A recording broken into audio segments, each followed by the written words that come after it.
एक ऐसी बात बताइए जो आगे आने वाले समय में व्यक्ति के लिए बड़ी ही फलदायक हो महाराज।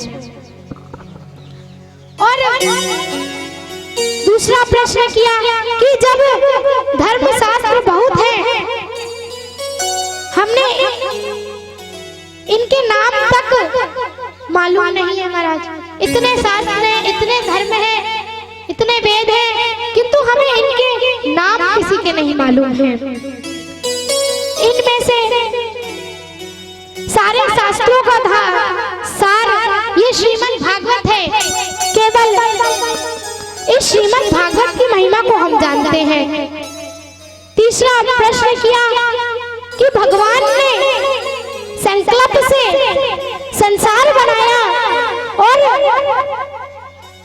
भगवान के संकल्प से जब ये संसार बना और जब भगवान अपने नेत्रों को टेढ़े करते हैं तो प्रलय क्यों आ जाता है? जब भगवान के तीसरे नेत्र खुलते हैं तो प्रलय क्यों आ जाता है? और प्रलय आता है तो उस समय भगवान ने कितने अवतार लिए? ये तीसरा प्रश्न किया। चौथा प्रश्न, भगवान ने अवतार तो लिए किंतु कितने अवतार लिए? और इन कितने अवतार लिए और अवतारों में सर्वश्रेष्ठ अवतार कौन सा है? और अवतार धारण कर भगवान ने कौन कौन सी लीलाएं की? महाराज जहाँ हमारी कथा चल रही है वहां देखो 4 मैयाओं की कथा चल रही है। मैया मैया, अरे महाराज उन्हें देख लो, बदराने तो उनको बहुत तगड़ी मीटिंग चल रही है। मैया कौन सी बातें लेके बैठी हैं आप लोग?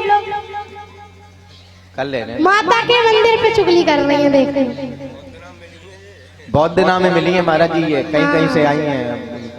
मैया कौन से देश से आई हो आप? द्रविड़ देश से, कर्नाटक से, चारों अलग अलग देशों से आई होंगी, इसलिए चारों मिलके बातें कर रही हैं। जहाँ हम कथा सुना रहे हैं वहाँ मैया अलग कथा सुना रही हैं। चारों नीचे बैठ जाइए, आराम से कथा श्रवण करिए।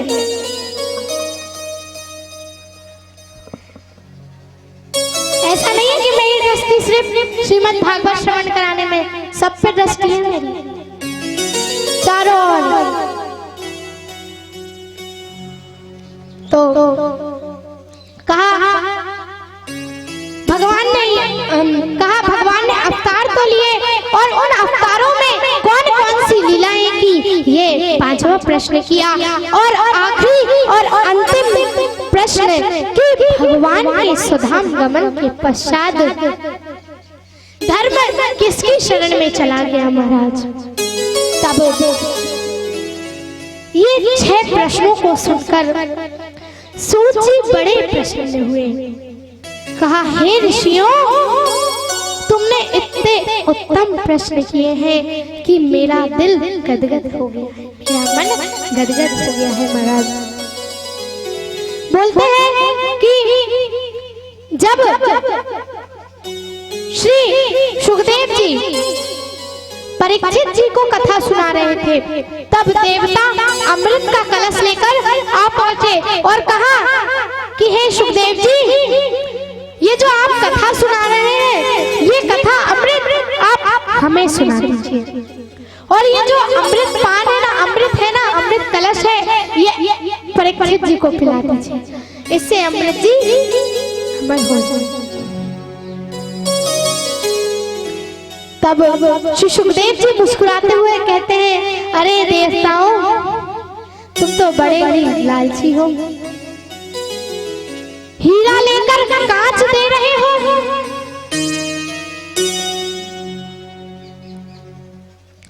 सुखदेव जी कहते हैं कि हे देवताओं, ये जो कथा है ये भव सागर से पार कराती है, किंतु ये जो अमृत है ये अमर बनाता है। राजा परीक्षित को इस लोक से वैकुंठ धाम को प्राप्त होना, इस अमृत पान कर अमर नहीं होना है। ये अमर कथा है, ये जो कथा है ये स्वयं ही अमर कथा है महाराज। तब श्री सूत जी बतलाते हैं कि ऐसे देवता निराश होकर वहां से चले जाते हैं और श्री सुखदेव जी राजा परीक्षित को कथा श्रवण कराते हैं और इधर श्री सूत जी कथा बतलाते हैं कि एक बार जब श्री राधा महाराज गोलोक धाम में निवास करते हैं, जो श्री राधा माधव हैं वो गोलोक धाम में निवास करते हैं, श्री राधा रानी अपने केश संवार रही थी। उसी समय ठाकुर जी माधव वहां आए और बड़े ही चिंतित दिखलाई दिए। तब श्री राधा रानी जगत जननी पूछती है, हे स्वामी, आप जगत को सुख प्रदान करते हैं, किंतु आपके मुखमंडल पर इतनी चिंता क्यों? आप क्यों चिंतित हैं? आपको किस बात की चिंता सता रही है? आप कृपया कर मुझे बतलाइए। तब श्री ठाकुर जी कहते हैं कि हे राधे, हे प्रिय, ये जो हम गोलोक धाम में जो सुंदर लीलाएं कर रहे हैं, सुंदर लीलाएं कर रहे हैं, इन लीलाओं को पृथ्वी पर कौन ले जाएगा? और अगर कोई इन लीलाओं को पृथ्वी पर ना ले जाएगा तो जग कल्याण कैसे होगा? हे राधे, इन लीलाओं को पृथ्वी पर कौन ले जाएगा? इस बातों से मैं चिंतित हूँ राधे। तब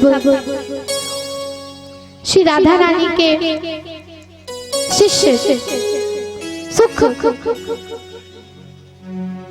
सुख कहते हैं तोते को, जो श्री राधा रानी जिसे लाड़ करती हुई, दुलार करती हुई, जिसे अपने पास रखती थी, वह सुख श्री राधा रानी को अति प्रिय था। वह राधा रानी का शिष्य था, वह राधा रानी का शिष्य था। वह सुख श्री राधा रानी के जहाँ राधा रानी विश्राम करती थी, जहाँ राधा रानी का शयन कक्ष था, वहाँ एक खिड़की थी महाराज, वहाँ वह सुख रहता था। वहाँ से उड़कर वह सुख श्री राधा रानी के हाथ पर आकर बैठ गया और कहने लगा, राधे राधे राधे राधे श्री राधे। तब राधा रानी कहती है, हे सुख, तू राधे राधे मत बोल, तू कृष्ण कृष्ण बोल, तू कृष्ण कृष्ण बोल। उसी समय श्री सुख उड़कर राधा रानी के हाथ से श्री कृष्ण जी के हाथों पर जाके बैठ गया और कहने लगा, कृष्ण कृष्ण कृष्ण कृष्ण। तब श्री ठाकुर जी कहते हैं कि हे सुख, तू कृष्ण कृष्ण मत बोल, किंतु तू राधे राधे बोल, क्योंकि ये जो राधे नाम है ना, ये मेरे कानों में अमृत घोलता है। मेरे कानों में जब ये राधे नाम जाता है तो मैं मानो मेरे कानों में अमृत घुल जाता है। इसलिए हे सुख, तू राधे राधे बोल, हे सुख, तू राधे राधे बोल। अब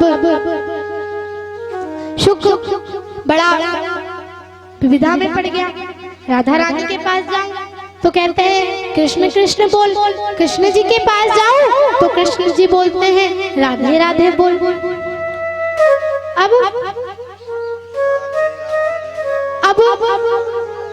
अब सुख क्या करने लगा? अब सुख दोनों नामों को समाहित करके कहने लगा, राधे कृष्ण कृष्ण राधे कृष्णा कृष्णा कृष्णा राधे राधे, राधे श्याम श्यामा, श्याम श्यामा राधे राधे। राधे कृष्ण कृष्णा कृष्णा राधे राधे, राधे श्याम श्यामा, श्याम श्यामा राधे राधे। हरि बोल। राधे कृष्ण कृष्णा राधे राधे, राधे श्याम श्यामा, श्याम श्यामा राधे राधे। राधे कृष्ण कृष्ण राधे राधे, राधे श्याम श्याम श्याम राधे राधे। राधे कृष्ण कृष्ण कृष्ण राधे राधे, राधे श्याम श्याम श्याम राधे राधे। कृष्ण कृष्ण राधे राधे, राधे श्याम श्यामा, श्याम श्यामा राधे राधे। ओ राधे कृष्ण कृष्ण राधे राधे, राधे श्याम श्यामा श्याम राधे राधे। राधे कृष्ण कृष्ण राधे राधे, राधे श्याम श्यामा, श्याम श्यामा राधे राधे। राधे कृष्ण राधे राधे, राधे श्याम श्याम राधे राधे। राधे कृष्ण कृष्ण राधे राधे राधे। ओ राधे श्याम श्याम राधे राधे राधे। राधे कृष्ण कृष्ण राधे राधे, राधे श्याम श्यामा, श्याम श्यामा राधे राधे। राधे कृष्ण कृष्ण राधे राधे, राधे श्याम श्यामा श्याम श्यामा राधे राधे। राधे कृष्ण कृष्ण राधे राधे, राधे श्याम श्यामा श्याम राधे राधे। श्याम श्यामा राधे राधे। देखिए अब सुख, वही सुख क्या कहने लगा, राधे कृष्ण। अब श्री कृष्ण और राधा रानी ने उसी सुख को भेजा है अमर कथा सुनने। कहाँ भेजा है, कहा एक बार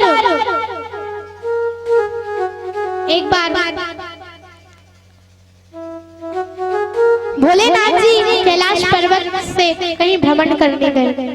उसी समय नारद जी कैलाश पर्वत पे पहुंचे। अब नारद जी जब कैलाश पर्वत पर पहुंचे, माता पार्वती जी ने जब देखा कि नारद जी आए हैं, नारद जी पार्वती जी के गुरु हैं, गुरु का सम्मान करती हैं, आदर करती हैं। नारद जी जैसे ही आए, पूजा की थाली लाई, प्रणाम किया और पूछा, हे नारद जी, सब कुशल मंगल तो है? नारद जी कहते हैं, देवी सब कुशल मंगल, और आप में सब कुशल मंगल? कहे बड़े कुशल मंगल है, बहुत बहुत सब बढ़िया है। बोले अच्छा देवी सब कुशल मंगल है? बोले हाँ। और भोलेनाथ जी हमारे, उनको क्या हुआ? वो भी कुशल है, मैं भी खुश। अच्छा मैया सही में सब कुशल मंगल है? बोले हाँ नारद जी, आप बार बार क्यों पूछ रहे हैं?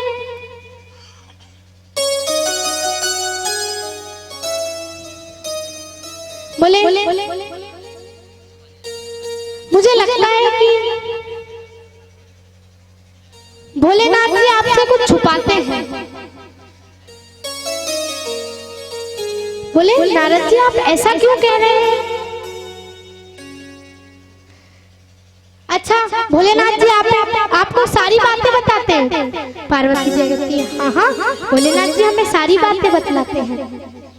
बोले अच्छा, फिर तो भोलेनाथ जी ने आपको ये भी बतलाया होगा कि उन्होंने जो मुंडों की माला धारण कर रखी है वह किसकी है? अब पार्वती जी एकदम चुप, क्योंकि ना पार्वती जी ने कभी पूछा और ना भोलेनाथ जी ने कभी बतलाया। बोले ये तो हमें भोले बाबा ने कभी बतलाया नहीं, किंतु इससे यह साबित नहीं होता कि भोले बाबा हमसे प्रेम नहीं करते, वे हमसे बहुत प्रेम करते हैं। बोले अच्छा अगर आपसे प्रेम करते हैं तो आपको ये क्यों नहीं बतलाया? अब नारद जी कहते हैं, अब नारद जी ने ये कहकर तुरंत वहां से निकल गए। अब पार्वती जी अत्यंत क्रोध में कि भोले बाबा ने हमें ये बात क्यों नहीं बतलाई कि उन्होंने जो मुंडों की माला धारण कर रखी है वह किसकी है। अब भोलेनाथ जी का आगमन हुआ। रोज माता पार्वती भोलेनाथ जी का स्वागत करती है, आरती की थाली लेकर द्वार पर खड़ी रहती है, किंतु आज पार्वती जी रुष्ट हैं, द्वार पर नहीं खड़ी मिली। द्वार से आवाज लगाई, हे प्रिय पार्वती कहाँ हो? अब अंदर से कोई आवाज नहीं है। भोले बाबा ने कहा अंदर से तो कोई आवाज आ नहीं रही है, चल के देखते हैं क्या बात है। कहीं पार्वती विश्राम तो नहीं कर रही? किंतु पार्वती विश्राम तो नहीं कर सकती, मेरे आने का समय हो गया। पार्वती तो थाल लेकर स्वागत के लिए खड़ी रहती है, आज ना जाने पार्वती को क्या हो गया। अंदर चलकर देखते हैं तो पार्वती रुष्ट होकर बैठी हैं। भोलेनाथ जी आवाज लगाते हैं, पार्वती प्रिय पार्वती, किंतु मैया एकदम चुप, कुछ भी नहीं बोल रही, एकदम मुंह फुला के बैठी। अब भोलेनाथ जी पूछते हैं, हे प्रिय आप इतने क्रोध में क्यों हैं?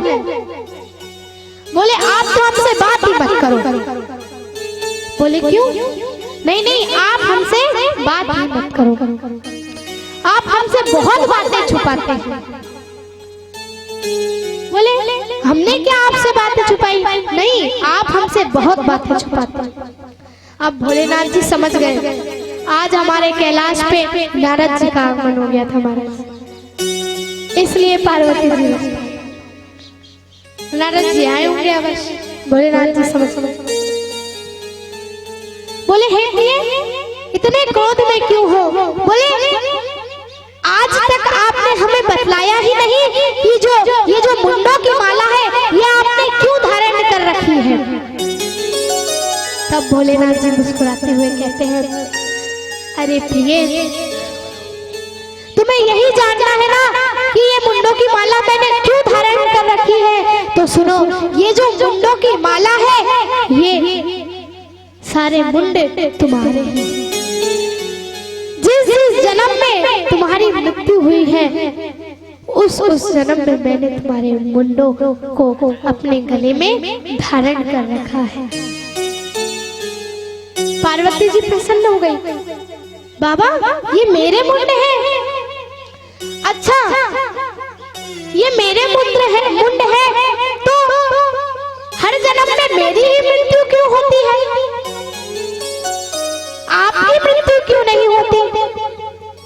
तो भोले बाबा कहते हैं कि हे प्रिय मैंने अमर कथा का श्रवण कर रखा है, मैंने अमर कथा सुन रखी है। अब तो पार्वती जी हट पे पड़ गई कि मुझे अमर कथा सुननी है। सो भोलेनाथ जी अमरनाथ में गए। पार्वती जी सहित अमरनाथ में एक गुफा में बैठकर, अमरनाथ की गुफा में बैठकर जैसे ही भोलेनाथ वहां गए, अपना जोर से डमरू बजा दिया कि ये जो अमर कथा है ये कोई पशु पक्षी सुने ना।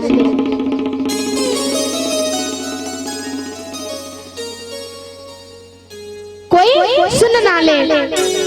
और अमर कथा में बाबा भोलेनाथ अमर कथा सुनाते हैं और पार्वती जी से कहते हैं, हे प्रिय, मैं तो नेत्र बंद करके आपको अमर कथा सुनाऊंगा, किंतु आप बीच बीच में हुकारे भरते रहना ताकि मुझे पता चल जाए कि आप सो नहीं रही हैं, आप कथा को श्रवण कर रही हैं।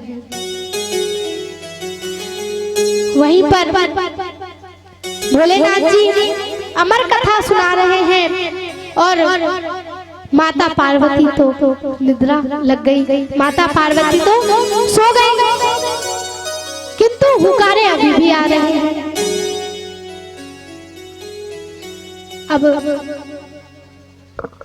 माता पार्वती तो सो गई, हुकारे आ रहे हैं, तो ये हुकारे कौन भर रहा है?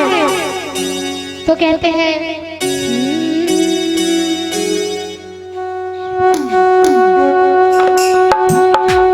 और बागासन पर महादेव जी बैठे आसन मां, और अमर कथा जब लगे सुनाने, गोरा करे पुकार, उमा के पर गए सोता, हुकरा दे रहे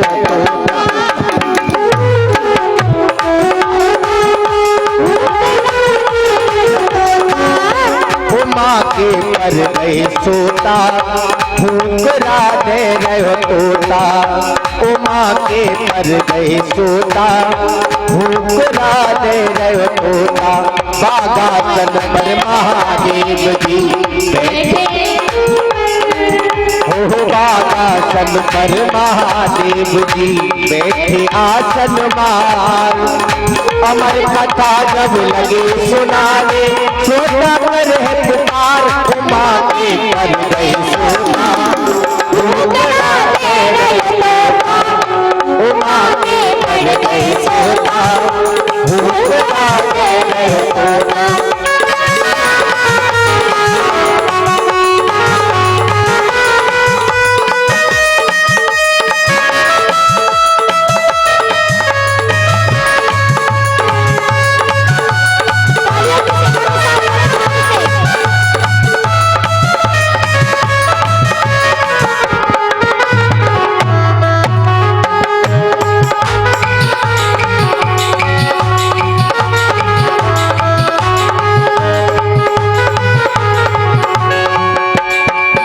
और कथा को सुनते सुनते जब गौरा नींद में सोई, हो कथा को सुनते सुनते जब गौरा नींद में सोई, और कथा को सुनते सुनते जब गौरा नींद में सोई, हो कथा को सुनते सुनते जब गौरा नींद में सोई, वहाँ मस्त थे शंकर भंग में और भरे हुकरा कोई, शंकर भंग में वहाँ भरे हुकरा कोई, वहाँ मस्त थे शंकर भंग में और भरे हुकरा कोई, वहाँ मस्त थे शंकर भंग में और भरे हुकरा कोई। सारी कथा सुनी तोता ने, सारी कथा सुनी तोता ने, निकला जो होशियार, उमा के पर गए सोता, हुकरा दे रहे तोता, उमा के पर गए सोता, हुकरा दे रहे तोता। बागासन पर महादेव जी, बागासन पर महादेव जी बैठे आसन मार, अमर कथा जब लगे सुनाने, सोता करे पुकार, उमा के पर गए सोता, हुकरा दे रहे तोता, उमा के पर गए सोता, हुकरा दे रहे तोता।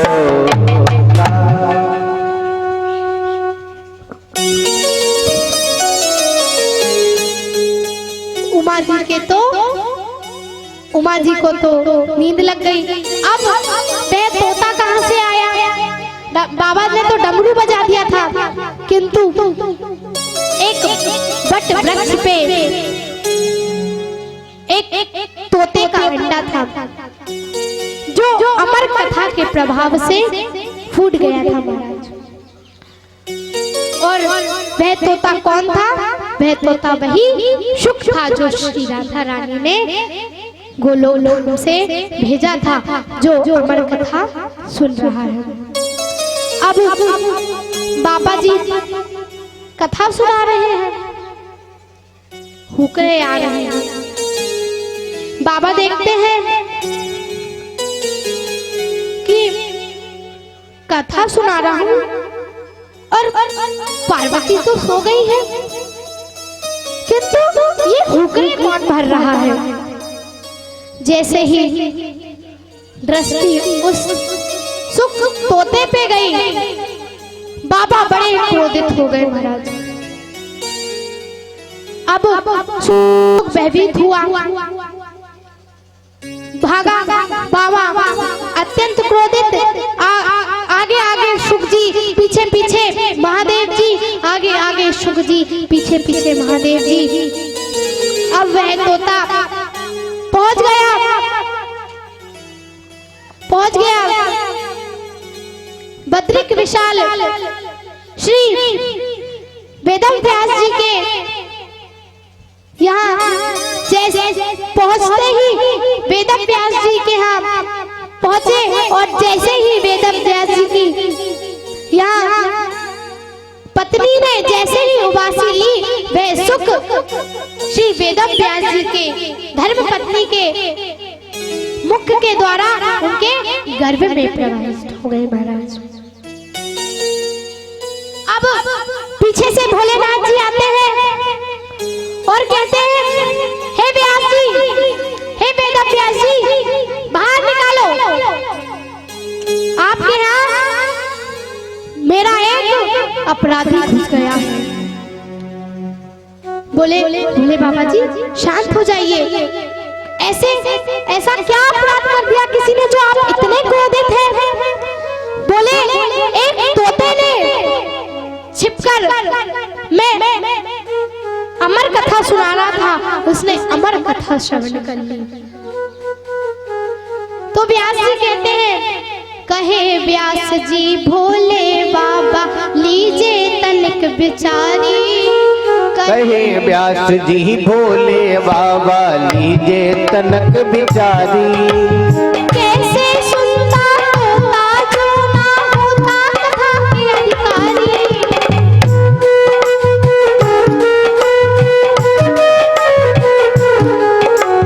कहे व्यास जी भोले बाबा लीजे तनिक बिचारी। कैसे सुनता होता जो ना होता अधिकारी। कैसे सुनता होता अधिकारी।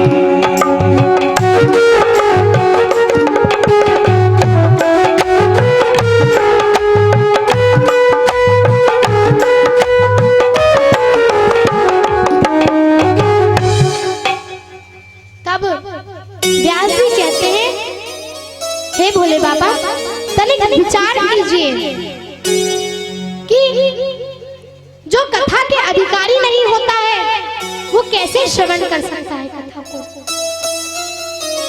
हे भोले बाबा, उस पर श्री ठाकुर जी की कृपा हुई है, जो उस तोते ने इस अमर कथा को श्रवण किया है। तब भोले बाबा ने ध्यान लगाकर देखा, दिव्य दृष्टि डाली, देखा ये वही सुख है जिसे भगवान श्री कृष्ण और राधा रानी ने धराधाम पर अमर कथा सुनने के लिए भेजा है। अब इधर भोले बाबा जी शांत होकर वहां से चल दिए। कहते हैं ये जो सुखदेव जी थे ना, ये 12 वर्ष अपनी माता के गर्भ में रहे महाराज। कहा गर्भ से बाहर क्यों नहीं आ रहे थे? भगवान ने स्वयं आकर कहा कि हे शुक बाहर आओ, किंतु सुखदेव जी कहते हैं नहीं, मैं बाहर नहीं आऊंगा। बोले क्यों? अरे मैं अगर इस गर्भ से बाहर आ गया तो आपकी माया मुझे जकड़ लेगी। आपकी माया किसी को छोड़ती नहीं है, तो ये जो आपकी माया है वह मुझे जकड़ लेगी, तो मैं गर्भ से बाहर नहीं आऊंगा। मुझे ये गर्भ की, ये नरक की यातना मैं सह लूंगा, किंतु आपकी जो माया है जो मुझे संसार में आते ही जकड़ लेगी, मैं आपकी माया से दूर रहना चाहता हूँ। मैं माया के बंधन में बंधना नहीं चाहता हूँ। तब भगवान कहते हैं कि हे शुक तुम बाहर आओ, मैं अपनी माया को तुम्हें लगने नहीं दूंगा, तुम्हें जकड़ने नहीं दूंगा। तो हे शुक तुम बाहर आओ, तुम्हें मेरी माया नहीं जकड़ेगी।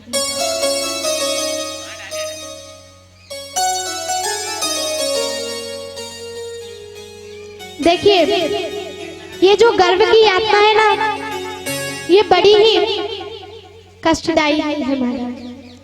जब शिशु माता के गर्भ में रहता है तो कहता है कि हे ठाकुर जी मुझे इस नरक से बाहर करो, मैं इस नरक से बाहर आते ही आपकी शरण में आ जाऊंगा, मैं आपकी शरण में आ जाऊंगा, मैं आपके वचनों का गुणगान करूंगा।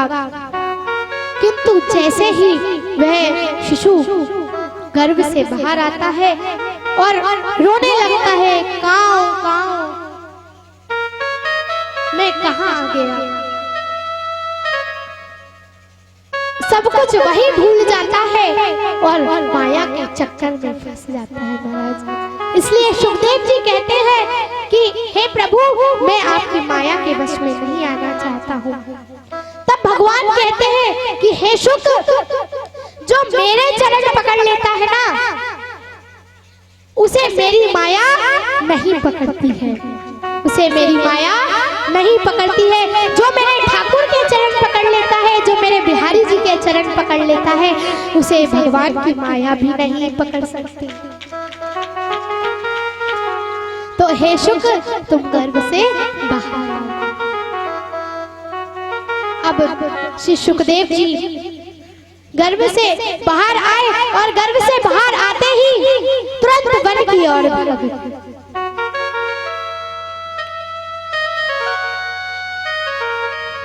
अब कथाएं तो बहुत है किंतु समय बड़ा कम है। आगे अनेकों वर्णन आते हैं। मुख्य श्रोता और वक्ता का वर्णन देखिए। ये जो श्रोता होते हैं ना, इसमें भी 3 वैरायटी आती है, 3 प्रकार के आते हैं महाराज। एक श्रोता, एक श्रोता और एक सोता। एक तो जो कथाओं को अच्छी तरीके से श्रवण करते हैं वो होते हैं सोता, और दूसरे होते हैं श्रोता जो हर चीज को काटते हैं। श्रोते का काम क्या होता है? काटना, सुपारी काटना। वैसे ही ये जो श्रोता होते हैं ना, वो व्यास जी की बातों को काटते हैं। अरे व्यास जी ने कृष्ण जी को ऐसा बोल दिया, ये गड़बड़ बोल दिया। वो होते हैं श्रोता और एक होते हैं सोता जो कहते हैं अरे महाराज 10-5 मिनट कथा सुन ले, और वहां जाके आराम से व्यास जी ने अच्छे कूलर लगवाए हैं गर्मियों के दिनों में, वहां जाके बैठ जाते हैं और सो जाते हैं। तो ये होते हैं सोता। तो आप बताइए आपको कौन से श्रोता बनना है? सोता बनना है, श्रोता बनना है या श्रोता बनना है? क्या बनना है आप सभी को? क्या बनना है? श्रोता? श्रोता बनेंगे नहीं? श्रोता? श्रोता बनो। तो सर्वश्रेष्ठ होते हैं श्रोता। सरोता नहीं जो बीच में बात काटे, और सोता तो हमको चाहिए नहीं महाराज, क्योंकि जो भागवत पांडाल में आके सो जाए, रात्रि में विश्राम करने को नहीं मिलता महाराज। भगवान ने रात्रि बनाई है किसके लिए? सोने के लिए, तो दिन में क्यों सोना? इसलिए सर्वश्रेष्ठ श्रोता बनो। आगे भगवान के अवतारों का वर्णन आता है। आप सभी को ज्ञात होगा 6 प्रश्नों में से श्री 88,000 ऋषियों ने एक प्रश्न पूछा था कि भगवान के कितने अवतार हुए, तो कहा गया भगवान के 24 अवतार हुए। कहा भगवान के 24 अवतार तो हुए, किंतु कौन कौन से हुए? तो सर्वप्रथम मैंने अभी आपको बताया था, भगवान का सर्वप्रथम अवतार सनक सनंदन सनातन सनत कुमार के रूप में हुआ। ये भगवान का प्रथम अवतार है। सभी ध्यान से सुनिएगा, प्रथम अवतार कौन सा है? सनक सनंदन सनातन सनत कुमार। ये चारों मुनीश्वर भगवान का प्रथम अवतार है। द्वितीय अवतार भगवान का हिरण्याक्ष के रूप में, हिरण्याक्ष के वध के लिए हुआ। जब हिरण्याक्ष को बड़ा घमंड आ गया, तब घमंड आ गया और हिरण्याक्ष ने अपनी जो ये पदवी है, धराधाम है, इसे रसातल में ले गया था। उस समय भगवान ने द्वितीय अवतार 12 अवतार धारण किया। बोलिए 12 भगवान की जय हो। द्वितीय अवतार भगवान का 12 भगवान के रूप में हुआ। तृतीय अवतार भगवान का नारद जी के रूप में हुआ। किसके रूप में? नारद जी के रूप में, जिन्हें सब जानते हैं। सभी कहते हैं नारद जी आग लगाने का काम करते हैं। ये सब गलत कहते हैं। ये जो नारद जी है भगवान का तीसरा अवतार है। ये जो नारद जी है ना, भगवान ने इन्हें अपना संकल्प बनाया है कि जो भी अगर हम भागवत कराते हैं तो सर्वप्रथम हम एक संकल्प दिलवाते हैं कि आपको किस संकल्प के लिए इस भागवत को कराना है। तो श्री नारायण को जब अपना किसी कार्य कराना रहता है तो नारद जी यानी कि अपने संकल्प को बुलाते हैं और उनसे अपना कार्य पूर्ण कराते हैं। तो अब से नारद जी को कोई गलत मत कहिएगा महाराज। नारद जी भगवान का तीसरा अवतार है। बोलिए नारद मुनि की जय हो। चौथा अवतार भगवान का नरनारायण के रूप में हुआ। 5वां अवतार भगवान कपिल का हुआ। 6वां अवतार दत्तात्रेय के रूप में हुआ। 7वां अवतार यज्ञ भगवान के रूप में हुआ। 8वां अवतार ऋषभ देव जी के रूप में हुआ। 9वां अवतार पृथु भगवान के रूप में हुआ। 10वां अवतार मत्स्य के रूप में हुआ। 11वां अवतार कच्छप के रूप में हुआ। 12वां अवतार धन्वंतरी भगवान के रूप में हुआ। बोलिए धन्वंतरी भगवान की जय हो। 14वां अवतार नरसिंह भगवान के रूप में हुआ। 15वां अवतार वामन भगवान के रूप में हुआ। 16वां अवतार परशुराम जी के रूप में हुआ।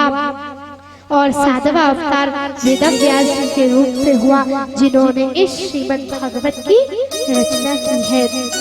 18वां अवतार किसका हुआ? रघुकुल भूषण श्री रामचंद्र जी का हुआ। उनका जन्म दिवस हम चौथे दिवस मनाते हैं। और 19वां अवतार जिनको सब जानते हैं महाराज, नटखट नंदन लीला पुरुषोत्तम भगवान श्री कृष्ण के रूप में हुआ। कौन सा अवतार भगवान का हुआ? कौन सा अवतार हुआ? भगवान श्री कृष्ण का कौन सा अवतार है? क्या कौन सा अवतार है भैया? 19वां अवतार। कौन सा अवतार है? भगवान श्री कृष्ण का 19वां अवतार है। 20वां अवतार बलराम भगवान के रूप में हुआ और 21वां अवतार हंस के रूप में हुआ और 22वां अवतार हरि स्वरूप जो धन्वंतरी भगवान है उनके रूप में हुआ। 23वां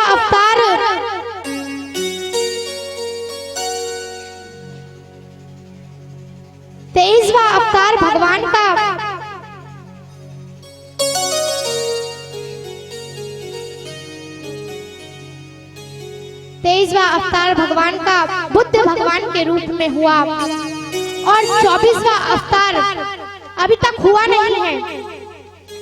24वां अवतार कौन सा है भगवान का? कली की अवतार जो आने वाला है, अभी नहीं महाराज। भगवान का 24वां अवतार कलयुग में होगा, जो कि कलयुग के एक ब्राह्मण है, उनके घर भगवान का 24वां अवतार होगा महाराज। ये थे भगवान के 24 अवतार। बोले भागवती भगवान की जय हो। ये भगवान के 24 अवतार थे। आगे व्यास जी अनेकों वर्णन करते हैं, किंतु उन सभी वर्णनों को हम प्रणाम करते हुए, छूते हुए आगे बढ़ते हैं। आगे वर्णन आता है महाभारत का। बोले महाभारत का तो बहुत वर्णन है। तो श्री सुखदेव जी बतलाते हैं कि जब दुर्योधन ने पांचों पांडवों को अनेकों प्रकार से मारने का प्रयास किया, किंतु पांडव नहीं मरे। उसके पश्चात पांचों पांडवों ने एक इंद्रप्रस्थ नगरी का निर्माण किया, जिसमें राजसूय यज्ञ कराया। उसमें राजा महाराजा इत्यादि सभी का निमंत्रण किया महाराज, सभी को बुलाया।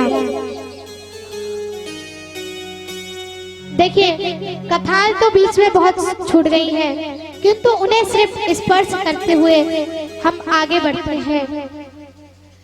उस यज्ञ में धर्मराज युधिष्ठिर ने कौरवों को भी बुलाया। 100 कौरव कितने थे महाराज? पूरे 100 और पांडव थे 5। उसमें